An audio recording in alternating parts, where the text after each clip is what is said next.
Hello, I am here with Francesca Guagnana.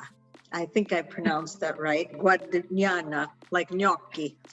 Anyhow, I met Francesca in Napoli in September, and she did a wonderful tour of the city of Napoli.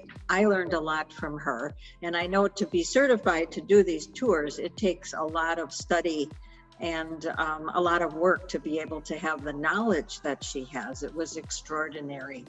And so now I'm back in the United States and I'm trying to share so much about that trip and that experience. And Francesca has graciously agreed to let me interview her. So I'm going to turn it over to Francesca, and I'm just going to ask her a question. Maybe she can explain to us, because she was born and raised and lives in Napoli. What makes Napoli so special? To me, it's the most special place on earth, but I didn't grow up there, so I want to hear it from you. So can you tell the listeners a little about that, Francesca? Thank you, Carol. Thank you for asking me to do this kind of little chat. It's really, I'm a little bit emotional because I'm so happy that you love Naples so much, and not always people love the city to the point that they want to talk about Naples so much, because I know that many people think that Naples is not so interesting or there is nothing special about going further south than Rome. But often when people go to Naples, they're really surprised. Naples is vibrant, it's very lively, it's different from any other city that you may see in Italy. So be prepared. If you're going to go beyond the borders of Rome, be prepared, because if you think that Italy may be overwhelming, when you go to Naples, it will be way more than overwhelming. Naples is a very old city. So as Carol said, I was born and raised in Naples. I spent most of my life here, and I'm very lucky doing a very beautiful job leading people in exploring the city and trying to show them all the hidden corners of the city. So Naples is a very old town. We have more than 2,000 years of history. We were a Greek colony. We are also the third largest town in Italy. So Naples is very crowded. So I have to admit that it's not so easy living in this city. It's crowded, has the highest density of population per kilometer square in Italy, and I think it's one of the highest density of population per kilometer square in Europe. So it means that we are too many. So living in a city with too many people, and it's not a large city, so it's a little bit narrow. We have hills, the seafront, so the city could not expand so much to allow so many people in it, but there are so many people. So it means that there is a bit of traffic, there is a bit of chaos. On the other hand, there is lots of beauty. So we have a little bit of everything. We go from Greek ruins to Roman ruins. We have many museums, we have castles, we have royal palaces, we have a beautiful seafront, the beautiful promenade, good food, good coffee, pizza, of course. This is the birthplace of pizza.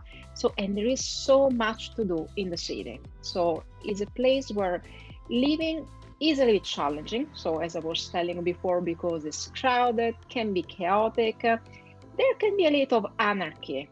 Neapolitans can live with a little bit of anarchy. So you have to be flexible to cope with this kind of life.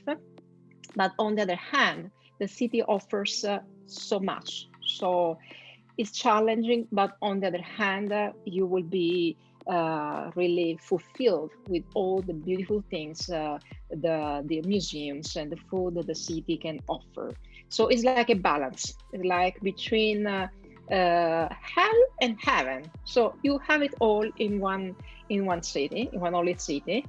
So when you visit Naples, you have to give it time. So it's not a city that all at sudden, all at once, will talk to you. So it's like you need time to see the city, to explore, to understand the city. You have to digest Naples, like you have to chew the city and then really understand if you like it or not. So of course you may dislike the city, but you have to give it time. So I know that you have been here many times, so you really came to the point to appreciate the city because you have been here many times. So have seen a little bit of everything. So I really want to stress the fact that people have to allow Naples more than just a couple of hours. Please explore Naples in a few days so you can really appreciate the city. I know I have talked to many people here in the United States that, you know, they go to Napoli for afternoon or one day, or the cruise ship drops them there for, you know, an afternoon, and they say they see Naples, and I say, no, you really haven't seen Naples, you know, but it's better than nothing, and it's a wonderful little taste of Napoli, but it does take some time. And Napoli has so many treasures. I mean, the beautiful museums, that archaeological museum is just so important in the world. I love the treasures, but also for me, one of the greatest treasures is the people, if not the greatest, because the people, they just have been through so much in the generations, through Vesuvius, you know, erupting, and earthquakes, and the war, and extreme poverty after the war. And yet you cannot break the people of Napoli. They stick together. They have such a pride. And I don't know if there's anything more to that you can share with us as to You're why very the correct. people. You said something really precious that I realized that very few people that really know Naples can understand that we have been anyway fed up with all the history of Naples. So exactly as you said, has been through centuries of very intricate history, because we have been going through many centuries of a very big kingdom. Then there was the unification of Italy. There was a very complex situation in Italy. Then the Second World War, that was pretty dramatic, especially in South Italy. So maybe in our genes, there is all this history that has been building up the behavior of modern Neapolitans. That on one hand, they feel like they can do whatever they want. Neapolitans really, they feel like, oh, I can do whatever. I can also break rules. Neapolitans feel like even driving and so on, they feel like, oh, I can do whatever I want. So this is the kind of anarchy that I was telling you before. And I think this is what has been built through the centuries of this very interesting history. On the other hand, Neapolitans have a big heart. Neapolitans are ready to help you, whoever you are, doesn't matter. On the street, whatever happened, Neapolitans run, and they want to help you with no other, they don't want anything back and no expectation. They just want to help you in any situation. I've seen many times something happen on the street, an accident, and people running just because they want to help you. And so Neapolitans can be very, very generous.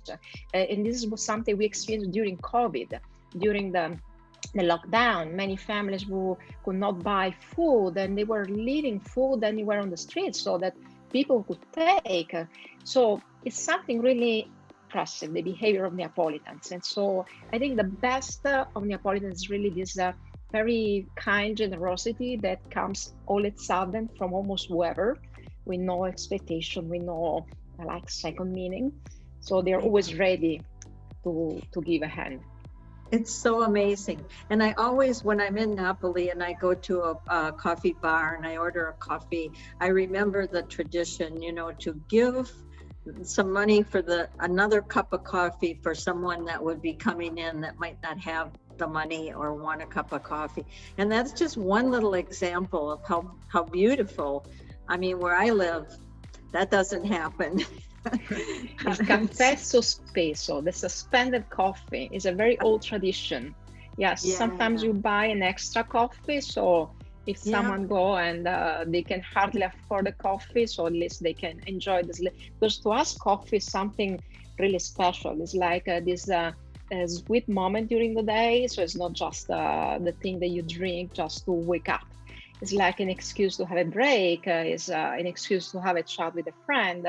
So it's a little spark of happiness during a daily routine. So we think that everyone needs to have that little spark of happiness. So let's give coffee to everyone. That's why maybe Neapolitans are so excited, because maybe we drink too much coffee. But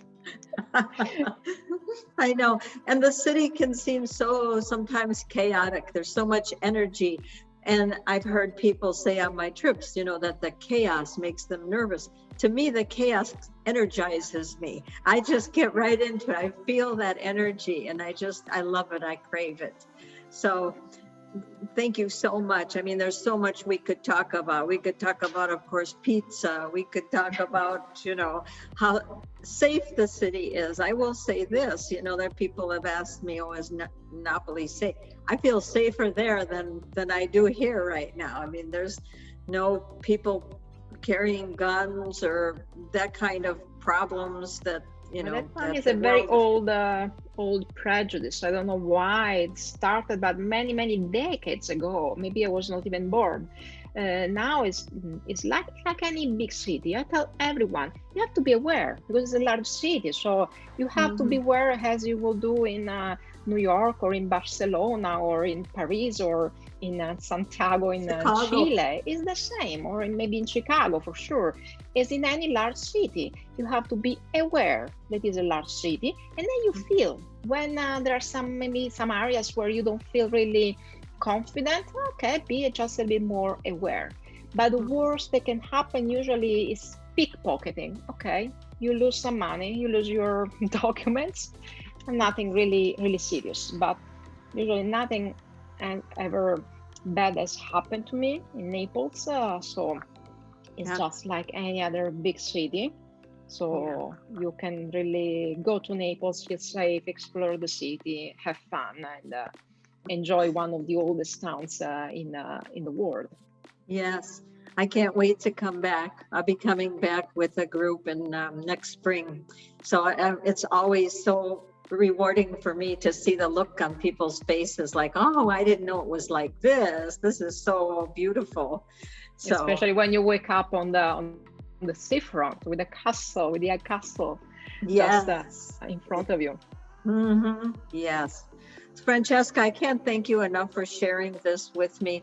I think there aren't enough people that share about Napoli.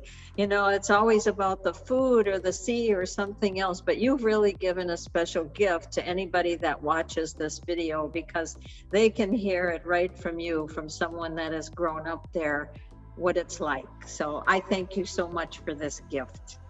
Thank you for giving me this opportunity. I think it's really special telling people about Naples. So I think that if anyone has any question, they can ask in the comments.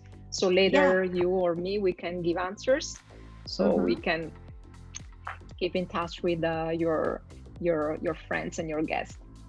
That's a good point. Yeah, we can, because this will go up on YouTube. And so you could put the comment in, and anyone that's listening, if you liked it, my channel is going to be all about Italy and all about the beautiful cities. So please subscribe so I can send you some notices when new things are coming up. So thank you again. Thank you. Bye. Ciao a tutti. Ciao. Bye all. Ciao a tutti.